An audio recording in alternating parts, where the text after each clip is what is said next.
my direction are very simple. Maneno ya watu wanasema wanafungua pombe na wengine wanafunga, it is all in your docket. Mimi ninataka unaketi na wale, kuna kamati zako. We have agreed we are doing public participation, I think it is in the newspapers today, for setting up of regulations on the implementation of the new act. Involve the public, let us get there.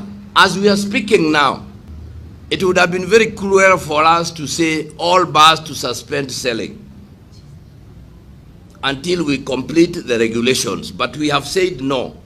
We are going to allow those bars that you have approved, and I use the word approved. We are not going to have a marathon, I don't care, everybody register.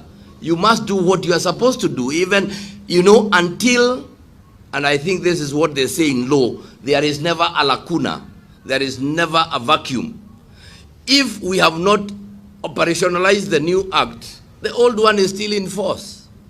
In terms of inspection, in terms of, you are not just going to allow everything to go on the way, you know, we are making political statements, we are trying to focus everything around the deputy president, but we are forgetting the deputy president has only 2 sons and a wife. Na hawakunywi.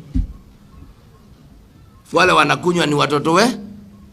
So as we play those politics around there, you have a duty as the director of, is it Alcohol Licensing and Control Board, to ensure that everything is moving on well. You engage with your officers on the ground, the chairpersons, even before we appoint the other ones, so that there is smooth running. You can allow, like we had said, those that meet the threshold, they can pay the 50% as you wait for the rest to be operationalized. Tuko pamoja?